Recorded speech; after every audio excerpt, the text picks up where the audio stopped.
Hey, all you cool cats and kittens. Well, that line is seriously going to date this episode. But this is Jamie. You've made it to the Everything 80s podcast movie review. And today we're doing The Goonies, the classic from 1985. So we're going to look at, the plot, the breakdown, some behind the scenes things, some of the themes, overall impressions, everything like that. So before we get started, if you haven't already, make sure you subscribe wherever you get your podcasts. I should be there. Okay, so let's look into this. So The Goonies, of course, the 1985 adventure comedy film, was co-produced and directed by Richard Donner, who made the first Superman movie. It's a screenplay written by Chris Columbus and based on a story by executive producer, of course, Steven Spielberg, and based on a story called The Goon Children that Christopher Columbus, if you don't know him, he made all the Harry Potter movies, he made Home Alone, he made Gremlins, so took some of these sort of old ideas and made them into modern classics at the time. So some of the cast in it, a lot of amazing young actors who became, real superstars in their own right. Sean Astin, who plays Mikey, Josh Brolin plays Brand. You got Jeff Cohen as Chunk, Corey Feldman as Clark Mouth Devereaux, Carrie Green, Martha Plimpton, a ton of great actors, and again, a ton of great young actors that really brought this energy and enthusiasm to the movie. So looking at the plot, so we start with a area called the Goon Docks, which is in Astoria, Oregon, and there's foreclosure coming to the homes of the people who live in this area as they're trying to open like a country club, expand this country club. So a group of children who live in this area, they call themselves the Goonies. So because they think everything's falling apart and their lives are going to have to change, they gather for one final weekend together. So the Goonies include a good range of sort of characters and dynamics and this sort of incorporates different sort of personality themes. So you've got the optimist in Mikey, you got his older brother Brandon, you've got Dada, who's the inventive one, the talkative one they call Mouth, you have the, sort of overweight kid who's the klutz that they call Chunk. So all these different sort of comedy and narrative tropes represented in all these characters. So they're rummaging through the attic at the Walshes, and they come across this sort of little drawing map thing from 1632, and it's basically a treasure map, and it's about the famous pirate One-Eyed Willie and his hoard of treasure that's located somewhere nearby. So Mikey considers this One-Eyed Willie to be the original Goonie. He was one of the guys who sort of founded this era and then that persona. So the kids have to evade Brandon and make their way to the abandoned restaurant on the coast that coincides with the map as they see how everything links up. Brandon soon follows alongside Andy, a cheerleader who has a crush on him, and then there's also Steph, who's Andy's friend. So the group quickly discovers that this sort of rundown restaurant is a hideout of the Fratellis crime family. So that's made up of Francis, Jake, and their mother, they just call Mama. The Goonies find a tunnel in the basement of the restaurant and follow it, but Chunk is captured by the Fratellis and imprisoned, and we meet the deformed and super strong younger brother called Sloth. The Fratellis intimidate Chunk until he reveals where the Goonies have gone, and then they begin their pursuit. So Chunk is left behind with Sloth, but they end up becoming friends. After Sloth frees both of them, Chunk calls the police, and he and Sloth follow the Fratellis. So the Goonies now evade several different booby traps that are, laid in the tunnels and try to keep ahead of the Fratellis the whole time. Finally, they reach the Grotto where Willie's pirate ship, which is called the Inferno, is still anchored there. The group discovers the ship is filled with all this treasure and they start filling their own pockets. But Mikey warns them about not taking any set of scales in front of Willie by considering that to be their tribute to him. They still want to be respectful of the past and to the person they consider the original Goonie. So as they end up leaving the ship, the Fratellis appear and basically take all their stolen loot away from them. They make the Goonies end up walking the plank until Chunk arrives with Sloth. He distracts the Fratellis long enough for the Goonies to jump overboard. So the Fratellis then proceed to grab all the treasure that they can, including those on Willie's scales. So that ends up triggering another booby trap that causes the entire like grotto cave area to completely cave in. So then with Sloth's help, the Goonies and the Fratellis escape just barely. Then the two groups, they emerge on Astoria's beach where they reunite with all the families of the Goonies and the police who have shown up and everything.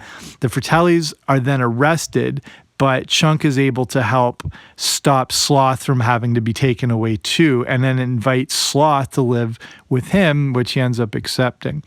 So the kids then describe this whole adventurous pursuit they've been on to their parents. Then Mikey discovers that his marble bag is filled with gems he took from the ship that had not been taken by the Fratellis. So Mikey's father triumphantly rips up the foreclosure papers, declaring that they now have enough money to negotiate on the foreclosure in the area. So then everyone celebrates, the Goonies celebrate, they've saved the day, and then they see the Inferno, which has now broken free from the grotto during the collapse, and they see it sailing off into the distance on its own. So let's look at some behind the scenes things and, lots of little facts that went into the making of the Goonies. So the first thing, it comes out on June 7th, 1985, has a pretty good critical response, especially from notable hard-ass critic Roger Ebert, who thought everything they were going for as far as the adventure aspect and the comedy and the fun and all that, they really nailed. So it makes $9 million its opening weekend, which is good at the time. And remember, movies are opening on way less theaters, and then of course taking inflation into account, but it opens second behind the always confusingly named Rambo First Blood Part 2, but would end up again being a relatively not a massive blockbuster, but decent, and it ended up as in the top 10 of all money-making movies for 1985. It made $124 million on a budget of just $19 million, so a financial hit. And obviously in the years it would become more of a beloved, even like a cult classic, if you will. I don't know if you can go all the way to call it a cult classic because it is so well known, but like I said, it was in the top 10 of those movies in 1985. And you consider that year we had Back to the Future, we had Rambo, we had Rocky IV, The Color Purple, Cocoon. So it was in pretty good company.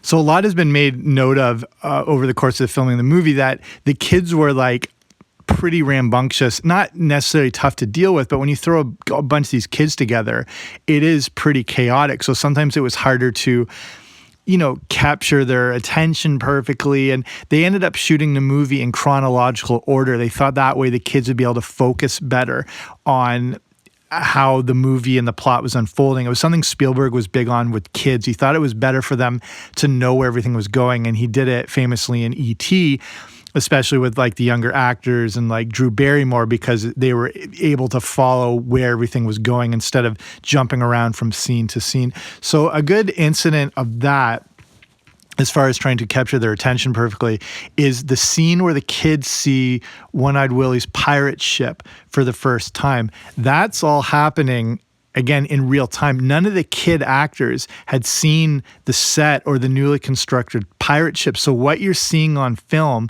is their genuine reactions. And Richard Donner thought these type of approaches were good because it was so hard to, again, harness all the crazy enthusiasm from the kids. So it was better to put them in these genuine situations. So if you watch the movie back, watch their reactions, and they're seeing it for the first time as we're watching them. So interesting thing, the movie was finished pretty quickly. It was they filmed it in just around 5 months, but what took a lot longer was the audio dubbing over the film, because there was so much dialogue and editing that had to be done. That took over 6 months to do, so longer than the filming period. There's a great line with Sean Astin if you watch Stranger Things season 2, if you remember Sean Astin playing the character Bob, when they're looking at the maps being drawn out by Will, and then he remarks about what's at the end, pirate treasure. So a good callback to the Goonies. Speaking of Sean Astin, this is amazing, and I saw this on the part of the deleted scenes and commentary for the Goonies. The whole monologue that Sean Astin gives about One-Eyed Willie was completely unscripted. And he just like improv that whole thing, which is nuts. And also pretty incredible for a child actor, first to pull that off, and second to have the confidence to do that in a major movie with all these people around. So that sort of speaks to how great Sean Astin is. There was a lot of buzz about the Goonies when it was being made, and it was attracting a lot of like big time Hollywood stars because they wanted to see what this was. Like this had a lot of the hype of going into 1985. So people like Harrison Ford would show up, Dan Aykroyd would show up, Paul Rubens would show up as Pee Wee Herman, a way to help the kids settle into things. Even Michael Jackson would come around. Like this was the hot set because people, I don't know what Hollywood buzz like before, obviously, internet and blogs and movie blogs. So word of mouth would spread around, and they're like, this thing's going to be pretty big, and you might want to associate yourself with it. So let's look at some of the themes that happened during the Goonies. And you might, like, if you take the movie at face value, you might not see that there's actually any general themes, but there are some basic ones that I think the movie portrays very well. So the simplest one is, well, a lot of them are simple, but at its core, Goonies is about friendship. And then from there, it branches off into some of those classic hero type narratives, and that first one being the importance of courage. And I felt this was used in the portrayal of the Goonie kids to help influence the younger audience they knew would be watching it. You know, the movie helps to inspire and encourage these acts of courage, even though they are super tough. That's what it takes. Sometimes it takes that leap, and you have to get out of your comfort zone. And I think that was one of the services they did to the young audience watching, as reflected through the characters taking those leaps of courage. There's, of course, a classic good versus evil theme running throughout the movie. You know, that's always going to be a basic premise for films of this nature. But I think in the case of the Goonies, one of the big themes it looks at is the issue of greed. And they look at money is great and it can provide a lot of things, but the problem is how much is enough. The desire for it to bring you all its great benefits can easily be outweighed by greed, and I think that's explored through the movie. And I think the Fratellis represent greed in this movie, while the kids reject this mindset. They see the importance of money and financial stability and all that stuff, but they know where to draw the line between needing what's good enough and then pushing it too far. And the Fratellis, I believe, represent that idea of, corporate greed or whatever it is, as far as, trying to take down the Goon Docks area and expanding the country club and stuff. So I think a few of those different themes run throughout the movie. I think one of the big takeaways, and again, a very basic theme, but that's been explored very well through the Goonies, is just the idea about youth itself. And the movie is about the hope of youth and everything like that. The Goonies represent the hopes, the dreams, the fears that everyone has, but especially at a point in life before you've seen much of the world or even seen life itself. They're, this sort of wide-eyed enthusiasm, they're going in, and everyone can see themselves in those characters. And, the importance of youth and the importance of staying inspired and positive. And I also feel the quest for the treasure in the movie is represented a few different ways. As much as they're looking for actual physical treasure, the theme that runs through the movie is the quest for those own treasures in your life, such as, finding courage, wanting to do great things, being a hero to the friends and those around you. So the treasure is representative through the actual physical, financial jewels and gold and everything like that, but also these internal treasures the kids are able to discover on the quest to finding the treasure. I really think the Goonies, there's so many amazing movies of the 80s. That's why I'm doing all these movie reviews on here. But like the Goonies, I don't know, when some people are trying to pick one movie to represent the 80s, the Goonies comes up more often than not. Obviously, Back to the Future's in there, E.T.'s in there, Indiana Jones, all those things. But like the Goonies captures that sort of, again, like I said, the wide-eyed enthusiasm, the hopefulness, youth, all that stuff. And again, it sort of wraps it up in this sort of like a kid's Indiana Jones, this classic adventure, which have always been amazing narratives throughout early film and television, and they still work today. And in the 80s, I think we really got a good sort of, embrace of that classic, sort of swashbuckling treasure hunt pirate theme. And again, like the kids, it was one of those movies where you were watching these kids that seemed exactly like the kids you knew, and you felt like you were watching yourself on screen. And the movie still holds up well today because it's got that energy, it's got that enthusiasm. And it doesn't matter if a movie's, 2 years old or 50 years old, that spirit is still within it. And I think that's why Goonies is one of the all-time classics. So that'll be it from me. Thank you for listening to this Everything 80s podcast movie review. I appreciate you taking the time to listen to this. I know there's a ton of podcasts out there, so the fact you're listening to this one means a lot. Make sure you subscribe and wherever you find your podcast, that way you stay up to date with all the episodes. If you're new here, check out the back catalog. I've got every topic you could think of covered, regarding the 80s, like movies, TV shows, toys, video games, electronics, all that great stuff. But thank you for your time, and I'll talk to you soon. Bye.